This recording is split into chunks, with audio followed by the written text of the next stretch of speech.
Is your Social Security check at risk of disappearing completely? According to recent projections, 1/3 of Social Security recipients could see their benefits vanish in the coming years if immediate action isn't taken. This isn't some distant problem, it's a looming crisis that could affect millions of Americans who depend on these payments to survive. Stay with me because I'm about to break down exactly what's happening with SSI, SSDI, and SSA payments, who's most at risk, and what you can do to protect yourself and your family.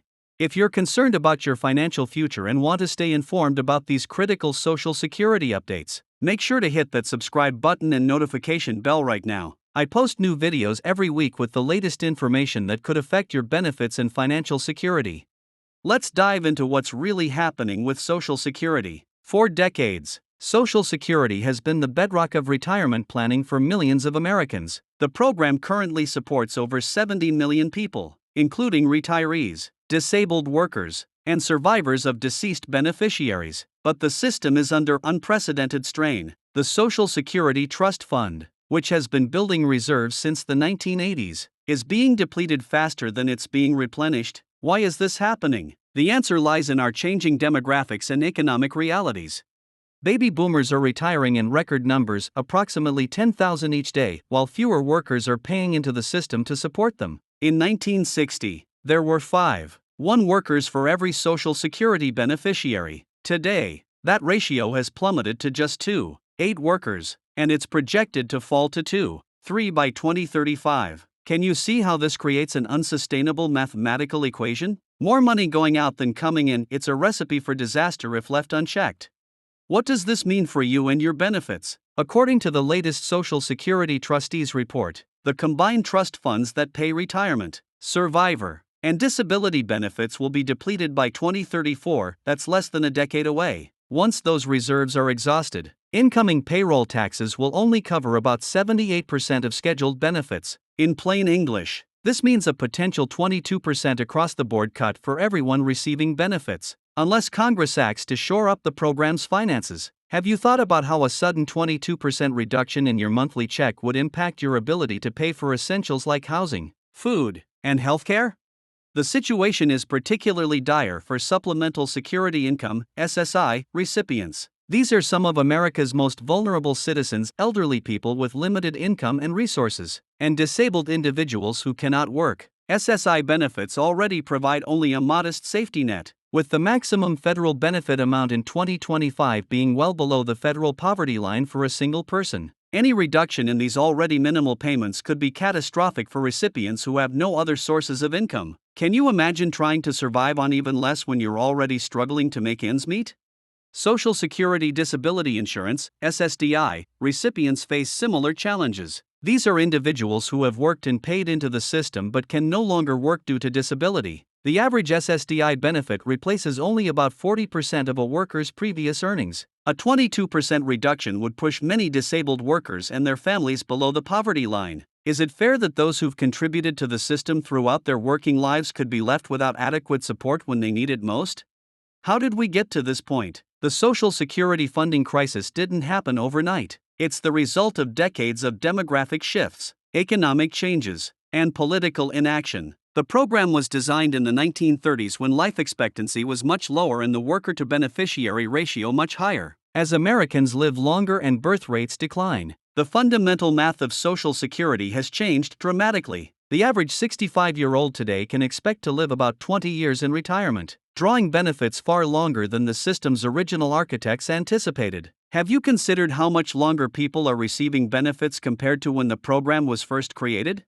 Political gridlock has compounded the problem. For years, lawmakers have known about Social Security's financial challenges but have been reluctant to make the difficult choices necessary to ensure the program's long-term solvency. Republicans and Democrats have proposed various solutions, from raising the retirement age to increasing payroll taxes to adjusting the benefit formula. But finding a compromise that both parties can agree on has proven elusive. When was the last time you heard a politician propose a comprehensive, bipartisan solution to fix Social Security?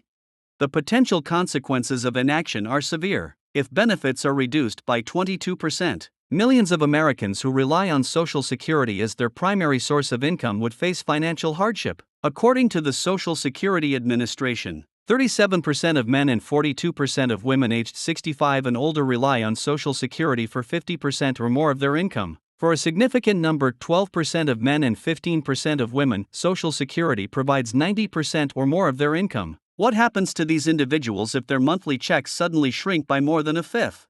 The impact would ripple throughout the economy. Reduced benefits would mean less consumer spending, potentially leading to job losses and economic contraction in communities with large populations of retirees and disabled individuals. Local businesses, housing markets, and healthcare providers would all feel the effects. Have you thought about how your community would be affected if suddenly 1/3 of Social Security recipients lost their benefits or saw significant reductions? Some groups would be hit particularly hard. Women, who typically live longer than men and earn less during their working years, often receive lower Social Security benefits to begin with and are more likely to rely heavily on those benefits in advanced age. Minority communities, who often have lower lifetime earnings and less access to employer-sponsored retirement plans, would also be disproportionately affected. Is it acceptable that these already vulnerable populations could be pushed further into poverty? What can be done to prevent this crisis? Several policy options are on the table, though each comes with its own political challenges. Increasing the payroll tax rate, currently 6.2% each for employers and employees, would bring more money into the system immediately. Raising or eliminating the cap on taxable earnings, which stands at $168,600 in 2025, would require higher-income workers to contribute more. Gradually raising the full retirement age beyond its current trajectory would reduce benefit outlays. Adjusting the benefit formula could also help, though it would mean smaller checks for future retirees. Which of these options seems most fair to you? Some have proposed more fundamental changes to the program, such as partial privatization or means testing benefits, but these ideas remain controversial. Others suggest that economic growth and immigration reform could help by bringing more workers into the system. The reality is that solving Social Security's funding challenge will likely require a combination of approaches, and the sooner action is taken, the less drastic the changes would need to be. Have you contacted your representatives in Congress to share your thoughts on how Social Security should be reformed? While policymakers debate long-term solutions, what can you do to protect yourself? First, stay informed about developments affecting Social Security. The situation is fluid, and policy proposals can change quickly. Second, if you're still working, consider increasing your personal savings rate to build a larger financial cushion for retirement. Financial advisors often recommend aiming to replace 70 to 80% of your pre-retirement income, with Social Security providing only a portion of that. Are you currently saving enough to compensate if your Social Security benefits are reduced? For those already retired or unable to work due to disability, options may be more limited, but it's still important to understand potential changes and plan accordingly. This might include reassessing your budget, exploring benefit programs you might qualify for, or considering whether part-time work is feasible. Have you created a contingency budget that accounts for a possible reduction in benefits? Community resources can also help. Local senior centers, disability advocacy organizations, and legal aid societies often provide guidance on navigating benefit systems and accessing additional support. Don't hesitate to reach out to these resources if you're concerned about your financial security. What local organizations in your area might be able to provide assistance? It's also crucial to make your voice heard. Contact your elected representatives and let them know that protecting Social Security is important to you. Join advocacy groups that align with your views on how the program should be preserved. The more constituents speak up, the more likely politicians are to prioritize addressing Social Security's funding challenges. When was the last time you made your opinion known to those who represent you in government? Despite the alarming headlines, it's important to remember that Social Security isn't doomed. The program has faced financial challenges before and has been successfully reformed. In 1983, when the trust funds were on the verge of depletion, Congress passed bipartisan legislation that extended the program's solvency for decades.